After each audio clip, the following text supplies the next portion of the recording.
Sup guys, Spacey here, and now that 2020 is over, it's time for the 2020 retrospective. Basically, these retrospectives are about reflecting on the year, mostly with video content, but other social medias and real life stuff also being shown off here as well, as they also play a role in my videos. So yeah, let's get going with the retrospective and not waste any more time.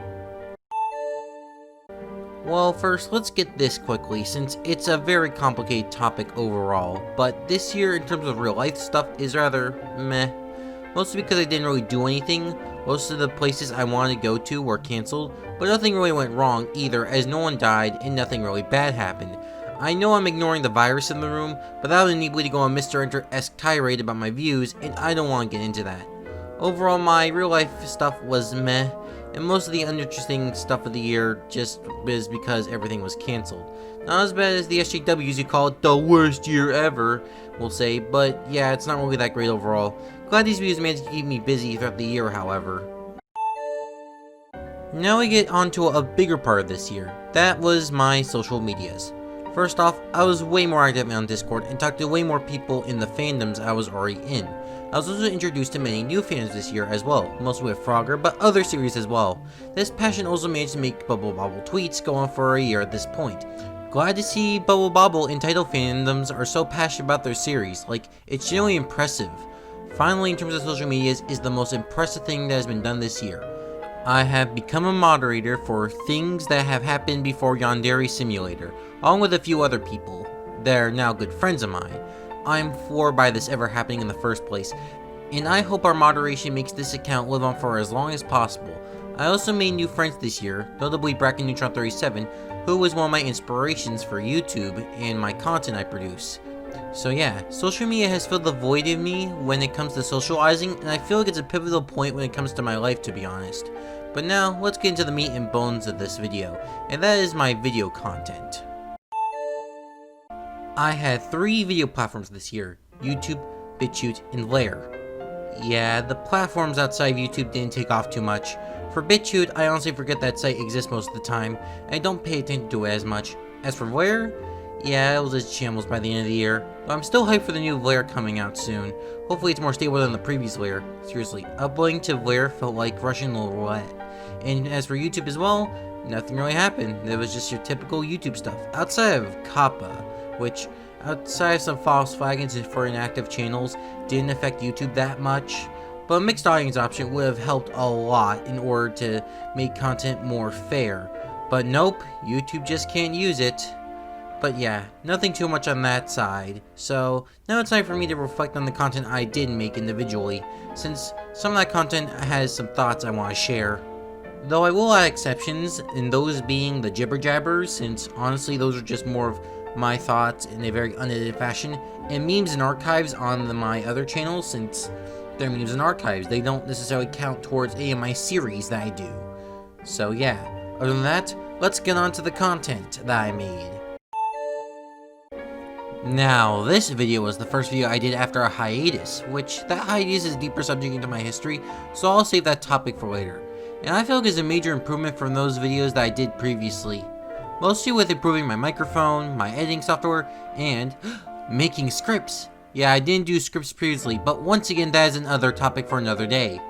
I also feel like I made a lot of great points in the video, as I think a lot of them hold up to this day with my opinions, even if I have radically changed my views, which I'll mention later. But while I do like the vast majority of the points in the video, this video reeks of Marcus, or a more simpler term for these people, pack doomers, as I like to call them.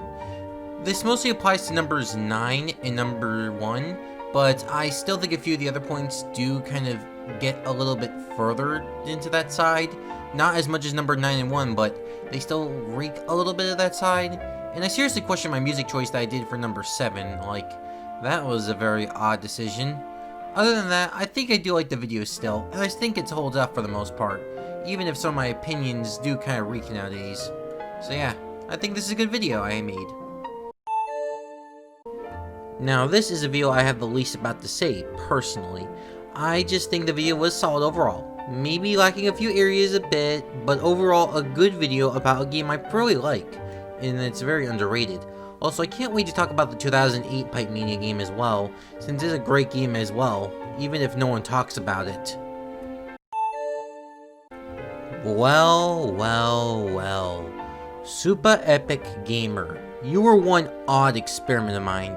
I tried to make a parody character that combined Exo Parent Gamers, Whiny Bitch Gamer, and Bracken Neutron 37's Shows and Worlds yes, Teen Titans Go and Nutcheck no, but failed completely because both styles didn't really mesh well. It also lacked substance or any really good jokes to make this a good parody. Thus, there isn't too much to talk about here, as it's just dumb jabs. Overall, both videos were just bad, and I'll try something new on April Fools instead, and leave this as a failed experiment. I find that a little sad, because I was originally laughing my ass off at the original Super Epic Gamer Sonic Colors video. But yeah, just another failed experiment of mine. I guess I'll try something else next time. Once again, a review with not much to say about it. Just a random show war game that I thought would be fun to review. Though I later on did realize that once I got my new computer that the game was actually running slower than intended. Doesn't matter too much since the games still suck, but yeah. I also think this review has some of the best jokes I made. Mainly the mashed potato one, that one still makes me chuckle a lot. But yeah, overall, I still think this review is very solid, and this is one I am still pretty proud of. Well, now it's time for what I consider my worst non-Super Epic Gamer video. I just had nothing to say that was original about this game. It was just your another typical Sonic video, and it's just being one of the same isn't what I'm all about. It also had tons of filler, including reading a part of the manual for over a minute. Yeah, that really shows I didn't care about this review too much. So yeah, it was just a really weak review overall, and not one worth revisiting. Also, I forgot to mention the secret Hadouken in the sound test. What's wrong with me? Now we enter our first critique, and I did find it fine. It had some good jokes, I did make some great points in it, but tons of imperfections and growing pains. Those were the fact that I couldn't pick one avatar for the video, and I didn't make enough points, even if the ones I did make were great. And it was way too long. I think I should have cut at least one of the videos to make it more reasonable. Though, even with its problems, I still think the video was good, and made for a good return to critiques, after my other stuff previously. Once again, different topic, another day. Also, while I'm not 100% sure if Lambo saw the video, he did remove the These Videos Sucks playlist, so that's good. The final review of the year, and I think this one was the best one I did. It was detailed, had some humor, explained my points well, and showed off the obscure game. All things I take into account when making a review. I also like this is the most detailed review of the Munchables so far on the web, so that's a nice bonus to all this.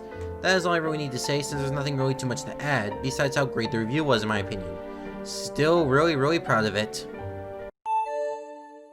Well, now this is going to be a long one. In fact, these last few are going to take a long time to get through due to how much I wanted to say about them. So, John, you were one hell of a target to cover. The video I made on him perfectly summed up him, and in my opinion was the funniest target I had to tackle, due to his insanity and major hypocrisies. Though while I did tackle him really great, I feel like I was giving him a little bit too much credit, as John has done way worse things that make him irredeemable. Some of his stuff includes licking his Thomas toys, getting naked, and getting catfished. Seriously funny as fuck.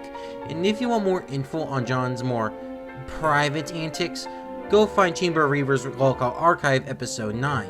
It's a great episode, and tackles a lot of other funny users.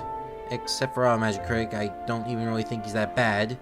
Okay, I understand why Ryan26 and others are there, but I don't think I really deserves to be in there, in my opinion. Other than maybe the critiques on his content, which, yeah, I actually do kind of agree with. But I don't want to go further on with this tangent as I already am right now, so yeah, just watch the episode if you want to see more about John. And I think I was giving him way too much credit for that stuff, so yeah. You get no redemption, John. You don't deserve it. As for the video on John itself, it was a great video and it was fun to make. In fact, it was one of the prizes I made this year. Also, John, could you please stop sucking up to me by friending me on Discord? You actually have to try to improve before you get on my good side. Thank you very much. Oh, Jack Mugen, you will never change. Yeah, just before the Jack video premiered, he tried to run away from criticism by changing his braming to Lucas. But that won't fool me. But even with the Lucas, fuck it, I'll just call him Jack. Ignoring the criticism, I still think the video was rather great. Though I do have two quibbles with the video myself though. One is that since I had a little bit of trouble rendering, one of the images blinked constantly, so yeah, that was an unnecessary seizure. And two, I should have downloaded Jack's videos before they got taken down, so I could make my point stronger. In fact, I could have re-uploaded some of the rants for myself, but missed opportunities. Other than those two things though, I still enjoy the video, and I wonder how Jack will fuck up with the video rants he'll make in 2021. I'm ready to see what those are about, so maybe a jibber jabber on one of those videos one day will come out. Finally, we are at the final video of the year, the video on Maxi Gold, which to be honest is a video I feel pretty good about. I used to kind of have a little bit of doubts about it, but that was a moral faggotry like panic over people who would kind of harass me over this stuff, but since they haven't discovered it, and likely will not discover it for a very long time, I feel more comfortable giving my true thoughts about it, so yeah. I love the story segments in the video. I am pretty proud of how those turned out, even if I do think I should have made them a little bit more dynamic. And I think the points I made towards Maxi and the White Knights were pretty spot on overall. But even with those positives, I still feel like I was only touching the surface with Maxi, and yeah, just after the video release, I got DMs about more stuff about Maxi. Some of the stuff includes her White Knights enabling her, alongside attacking people that go against her, more old showing that she has been on the web for longer, and more tweets showing off Maxi's targets and what she does with the targets, and some more info on her personal life that shows how much her life sucks. The situation Maxi is turning from a typical lol cow situation to a horror cow situation. Seriously, get Kiwi Farms on this stuff because this stuff requires more than one person to get through.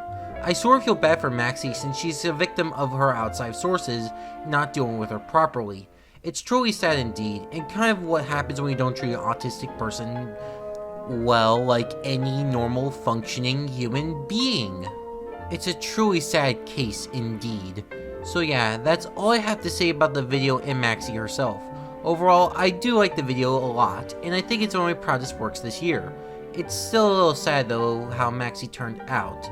I hope she gets away from those toxic influences and manages to at least find more redemption somewhere else, to at least become decent. Well, this year for my content overall was rather good for being a reboot of mine, with tons of improvements being made to my content. Though I kind of realized I did gain tons of edge as well, some of which due to some frustrations I have with the world, but that's once again a completely different topic. So I think that edge is gonna probably be a double-edged sword in the near future. Hopefully it doesn't harm my content overall. So yeah, that might be a factor heading into 2021. I also hope to grow out some of those growing pains I've had, and I think I'm doing well with that so far. And I also feel like I need to add some more variety to the game reviews, because I think they blend in as of now. So that's all I have to really say about my current content, so let's talk about any sort of future plans I might have heading forward. For future plans, I have a few things on my plate. For video content, I will be doing a 100 sub Q&A special announcement video, which will hopefully release tomorrow. And then for the package fandom video, that will likely be coming on the 24th of January, 17th birthday. Then it should be the Q&A video proper in February, once again Valentine's Day. Finally, in March, St. Patrick's Day, I'll be having a game review ready.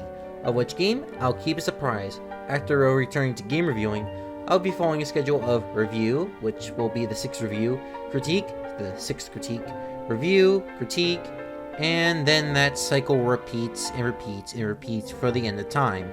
Though I will probably be throwing a jibber jabber or a Spacey extras video along the way, just to spice up the channel a little bit more. So yeah, that's all I have to reasonably talk about with video content. I also do plan to return to artwork soon with my OCs and such, and yeah, I have been saying this like every year since 2019, but I've been feeling more motivation than ever, so hopefully I should come back to art soon whenever I feel like it. Yeah, unless video content takes up way more of my time, but what do you do? So yeah, that's all I really have planned for next year and moving forward. So hopefully I should see you next video, and goodbye!